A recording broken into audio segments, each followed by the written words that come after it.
In the early 1600s, travelers along the coastal roads of Galloway and southwestern Scotland began to disappear. Not one or two, but dozens, then hundreds. Bodies were never found. Possessions vanished. Entire families traveling together would set out on a journey and simply cease to exist. Local authorities conducted searches but found nothing except occasional human body parts washing up on the beaches. Arms, legs, torsos preserved in brine, their origins unknown. Innocent men were arrested, tortured, and executed for the murders, but the disappearances continued. For 25 years, over 1,000 people vanished on those roads, and according to legend, they all ended up in the same place. A mile-deep sea cave where a clan of 48 cannibals lived in complete isolation, surviving entirely on human flesh. This is the story of Sawney Bean, Scotland's most notorious cannibal. Whether he actually existed remains one of history's great debates. No contemporary records document his crimes. No court papers exist. No execution records survive. But the legend has persisted for 4 centuries, told and retold, each version more gruesome than the last. And if even a fraction of the story is true, Sawney Bean represents one of the most horrific serial-killing clans in human history. A family that murdered, butchered, and ate over 1,000 victims while hiding in plain sight along one of Scotland's busiest travel routes. Alexander Sawney Bean was supposedly born around 1530 in East Lothian, about 9 miles from Edinburgh. His father was a ditch digger and hedge trimmer, working-class trades that required hard labor and provided little income. Sawney was expected to follow in his father's footsteps, to learn the family trade and spend his life doing the same back-breaking work for poverty wages. But Sawney had no interest in honest labor. He was lazy, cunning, and vicious. He left home as a young man, drifting southwest toward the Galloway coast. Somewhere along his travels, Sawney met a woman. Different versions of the legend give her different names, or no name at all, but they agree on one thing. She was as wicked as he was. Some accounts describe her as a witch. Others simply call her evil. What's clear from the legend is that she shared Sawney's contempt for honest work and his willingness to do whatever was necessary to survive without laboring. Together, they formed a partnership that would become one of the most murderous in Scottish folklore. The couple needed a home, but they had no money to rent or buy property. They also needed a place where they could operate without scrutiny from neighbors or authorities. Sawney found the perfect location. Bennane Cave, a massive sea cave on the Galloway coast between Ballantrae and Girvan. The cave mouth opened onto the rocky shoreline, but it was concealed at high tide when seawater flooded the entrance. At low tide, you could enter, but you'd never suspect what lay beyond. The cave extended over 200 meters into the cliff, a winding labyrinth of passages leading to large chambers deep in the rock where daylight never reached. Sawney and his wife moved into Bennane Cave and began their new life. Their plan was simple: ambush travelers on the lonely coastal roads, rob them of valuables, and murder them to eliminate witnesses. The bodies posed a problem at first. You can't just leave corpses lying around without eventually attracting attention. But Sawney had a solution that was both practical and monstrous. They would butcher the bodies and eat them. Human flesh would sustain them without requiring trips to markets or villages where they might be recognized. And consuming the evidence meant no bodies for authorities to find. The first murders were opportunistic: a lone traveler on foot, an elderly couple, someone walking between villages after dark. Sawney would wait until victims passed a certain point on the road, then rush out from hiding and attack with overwhelming violence. He'd drag the body back to the cave where his wife would help butcher it. They'd eat what they could fresh and preserve the rest, using salt and brine, pickling human flesh in barrels like pork or beef. What they couldn't use, bones, certain organs, parts too decayed, they'd toss into the sea. Sometimes these discarded parts would wash up on beaches miles away, creating horror and confusion among locals who couldn't understand where they were coming from. As Sawney and his wife grew more confident, the attacks became bolder.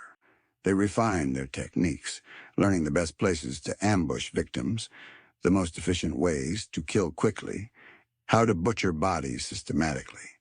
And they started having children. According to legend, the couple produced 6 daughters and 8 sons. 14 children born and raised in a cave, never educated, never socialized with normal people, knowing only the life their parents taught them. And the only life their parents knew was murder and cannibalism. The children grew up helping with the family business. As toddlers, they'd watch their parents butcher bodies. As they got older, they'd help drag victims back to the cave, assist with the butchering, participate in the ambushes. By the time they were teenagers, the Bean children were accomplished murderers and cannibals themselves. They knew nothing else. They had no moral framework for understanding that what they were doing was wrong because they'd never been exposed to normal society. In the Bean family, this was just how life worked. You hunted people, killed them, and ate them. The 14 children eventually became adults, and with no one outside the family to marry, they began having children with each other. Brothers married sisters. The incest produced 18 grandsons and 14 granddaughters. According to the legend, 32 second-generation Bean children, all products of incestuous unions, all raised in the same cave by the same cannibal clan. The Bean family now numbered 48 people. Sawney and his wife, their 14 incestuously conceived children, and 32 incestuously conceived grandchildren. 48 people living in a sea cave, never leaving except to hunt humans, surviving entirely on cannibalism for over 2 decades. The cave became a charnel house. The inner chambers where the family lived were decorated with human remains. Body parts hung from the walls like meat in a butcher shop. Legs, arms, torsos dangling from hooks or ropes. Barrels filled with pickled limbs and organs lined the cave walls.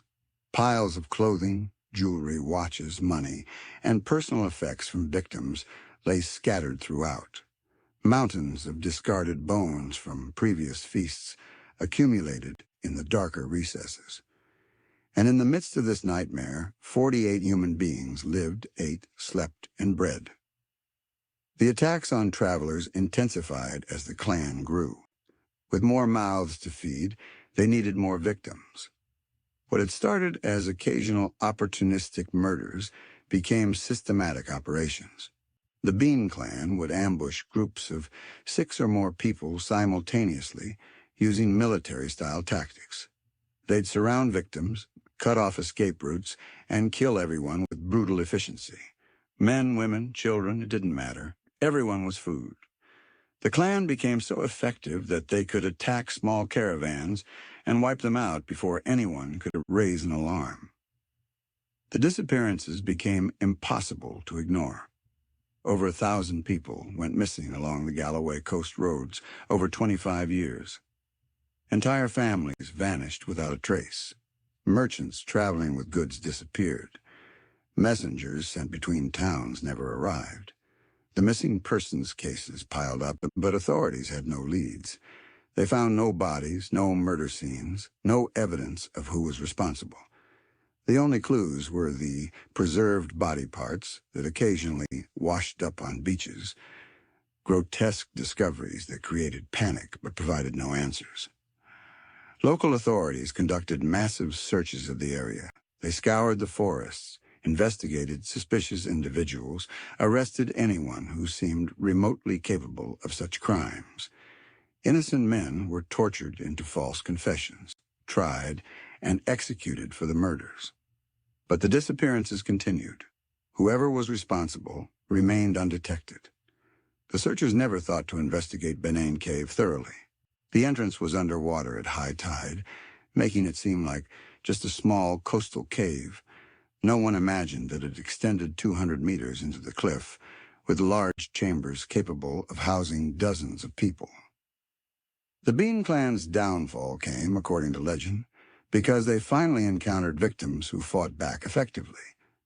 One night they ambushed a married couple riding horses back from a fair. The husband was a skilled fighter, possibly a soldier or someone with combat training. When the Bean clan attacked, he fought them off with his sword while his wife stayed mounted on her horse. The commotion attracted attention from other travelers on the road. A large group approached, and the Bean clan fled back to their cave rather than risk exposure. The couple who survived reported what had happened to local magistrates. This time, authorities had witnesses who could describe the attackers and the location of the attack. The information reached King James. Whether James I or James VI depends on which version of the legend you hear, and the chronology doesn't quite work for either, which is one reason historians doubt the story's authenticity. But according to legend, the king personally led a force of 400 men and bloodhounds to hunt down the murderers. The search party combed the Galloway coast systematically.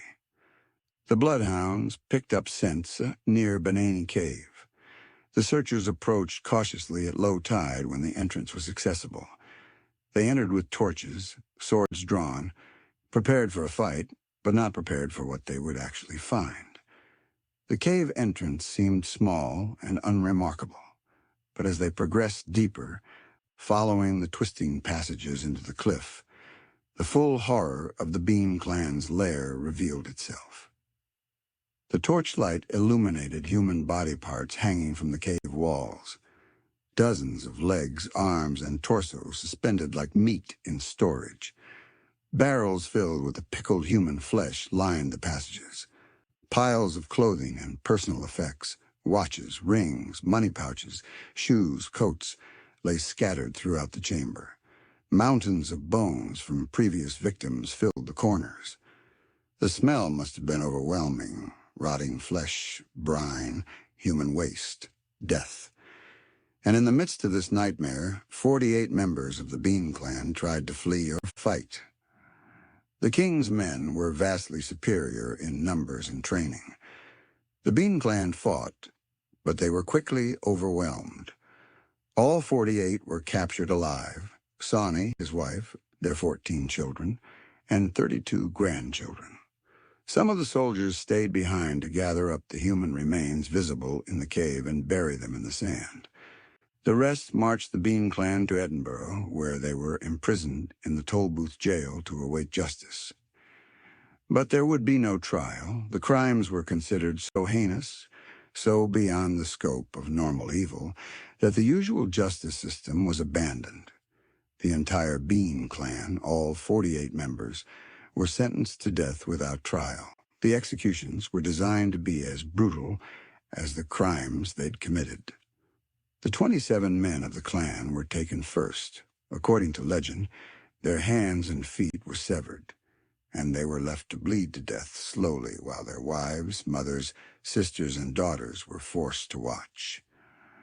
After the men died, the 21 women of the clan were burned alive. They were tied to stakes and set on fire, executed like witches. None of the Bean clan members reportedly showed remorse or begged for mercy.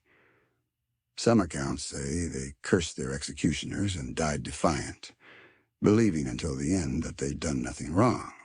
After spending their entire lives in a cave eating human flesh and knowing no other existence, they may genuinely not have understood that their lifestyle was evil.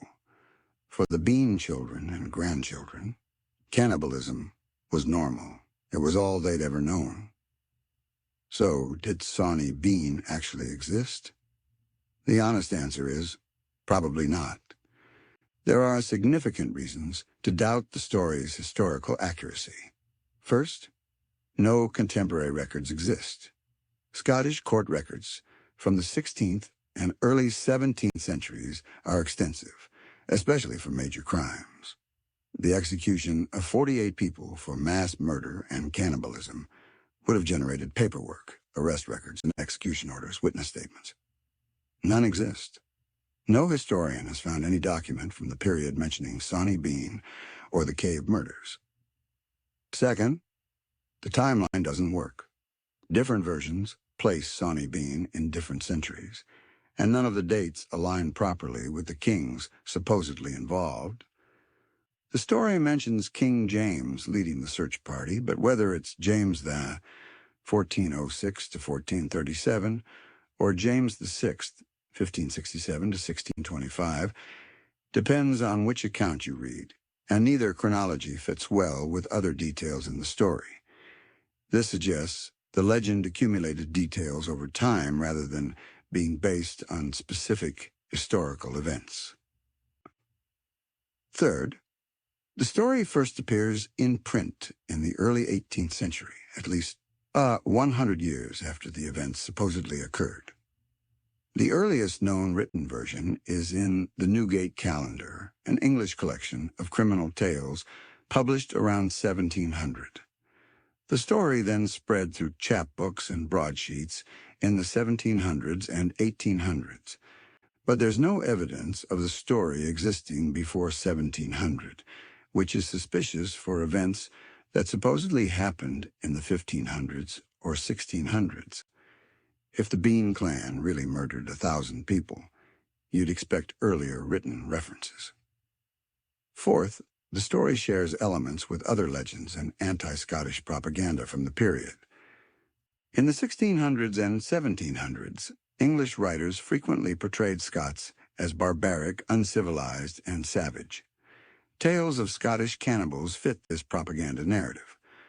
The Sawney Bean legend may have originated as an English attempt to demonize Scotland, especially during the Jacobite rebellions when anti-Scottish sentiment in England was high.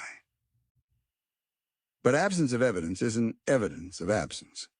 Some historians argue that just because we haven't found records doesn't mean the events didn't happen. Court records from 16th century Scotland are incomplete. Many documents have been lost, destroyed, or never created in the first place, especially for crimes in remote areas. It's possible that the Bean clan existed and was executed without generating the paperwork historians expect to find. There's also the question of Bennane Cave itself. It exists. You can visit it today on the Galloway coast between Ballantrae and Girvan. It does extend deep into the cliff. The entrance is covered at high tide. The geography described in the legend is accurate, and locals have told versions of the story for centuries. Folklore doesn't emerge from nothing. Even if the details are exaggerated or distorted, legends often have kernels of truth. Maybe there was a family of murderers living in the cave, and over time the story grew into the monstrous legend we know today. The Sawney Bean legend has had enormous cultural impact regardless of its historical truth. It's been adapted in dozens of books, plays, films, and TV shows. Wes Craven's horror film, The Hills Have Eyes, was directly inspired by the Bean legend, a family of cannibals living in isolation and preying on travelers. The story taps into primal fears, being ambushed while traveling, disappearing without a trace, and being consumed by other humans. It's a nightmare that transcends culture and time period. The legend also raises uncomfortable questions about isolation and morality. If the Bean children were born in the cave and raised as cannibals, are they culpable for their actions? They never had a chance to learn that what they were doing was wrong. They were victims of their upbringing as much as they were perpetrators. Yet they were executed without trial, without any attempt to rehabilitate or educate them. The legend presents them as monsters beyond redemption, but modern ethics might see them as profoundly damaged individuals who needed help rather than execution. The Bean clan legend is also a story about failed community responsibility. For 25 years, over 1,000 people disappeared on the same stretch of road, and authorities couldn't stop it. They arrested and executed innocent people. They conducted searches but never found the cave. If the story is true, it represents a catastrophic failure of law enforcement and community protection. If it's false, it's a cautionary tale about moral panic and scapegoating, executing innocents to satisfy public demand for justice without actually solving the problem. Bennane Cave has become a tourist destination, though it's dangerous to explore. The entrance is submerged at high tide, and the interior is treacherous. People have died exploring the cave over the years. But the legend draws visitors from around the world who want to see where Scotland's most infamous cannibal supposedly lived. Local tour guides tell the story, usually acknowledging that it's likely fictional, but presenting the gruesome details anyway because that's what tourists want to hear. Whether Sawney Bean existed or not, the legend serves a purpose. It's a story about the dangers of isolation, the importance of community oversight, and the thin line between civilization and savagery. It suggests that without social structures and moral education, humans can descend into monstrous behavior. The Bean children became cannibals not because they were inherently evil, but because they were raised in an environment where cannibalism was normal and no alternative was presented. The legend also reflects anxieties about poverty and social outcasts. Sawney Bean was poor, born into a working-class family, and rejected the hard labor expected of his class. He became a predator on society rather than a productive member of it. The story can be read as a warning about what happens when people reject social norms and responsibilities. They become monsters who prey on the community. Whether that's a fair moral or classist propaganda depends on your perspective. In modern Scotland, the Sawney Bean legend is treated with a mix of pride and embarrassment. It's one of the country's most famous stories told to tourists and featured in guidebooks. But it's also potentially false, possibly anti-Scottish propaganda, and definitely gruesome. Some Scots embrace it as dark folklore. Others wish it would fade away because it portrays Scotland as barbaric. The debate continues, with no resolution in sight. The comparison to other cannibal cases, both real and legendary, is inevitable. The Sawney Bean legend predates most documented cannibal serial killers: Ed Gein, Jeffrey Dahmer, Andrei Chikatilo. These are 20th-century monsters with confirmed victims and documented crimes. Sawney Bean supposedly committed far more murders centuries earlier, but with no proof. If he existed, he'd be one of history's most prolific serial killers. If he didn't, he's one of history's most enduring horror legends. The story's persistence suggests that it serves a psychological need. Humans are drawn to horror stories that push the boundaries of imaginable evil. Cannibalism is one of the ultimate taboos, something so repulsive that even murderers usually avoid it. A family of 48 cannibals living in a cave for 25 years and eating 1,000 victims pushes that taboo to an extreme that fascinates and repels simultaneously. It's the kind of story people tell around campfires, knowing it will disturb and captivate their audience. If Sawney Bean didn't exist, someone should have invented him, and perhaps someone did. Maybe there were murders on the Galloway roads in the 1500s or 1600s. Maybe some victims' body parts did wash up on beaches. Maybe authorities executed people for the crimes but never caught the real killers. And maybe decades later, storytellers combined those elements with folk tales about cave dwellers and cannibals to create the legend of Sawney Bean. Truth and fiction intertwined until separating them became impossible. Today, Bennane Cave remains. The Galloway coast is still traveled, and the legend endures. Whether Sawney Bean was real or invented, his story has become part of Scottish cultural history. It's told in books, featured in documentaries, adapted in films, and discussed by historians. The cave where he supposedly lived has become a landmark, and tourists still visit, hoping to experience a shiver of fear while standing at the entrance to the Lair where Scotland's most monstrous family allegedly devoured 1,000 human victims. The legend of Sawney Bean is a story about family, but the darkest kind imaginable. A family bound together not by love, but by mutual monstrosity. A family that survived by preying on others. A family that bred within itself and raised children to be murderers and cannibals. Whether it happened or not, the legend asks disturbing questions. What does it take to create a monster? Is evil something you're born with or something you're taught? And how far can humans descend when isolated from civilization and raised without morality? The Bean Clan, real or fictional, represents the nightmare answer to those questions.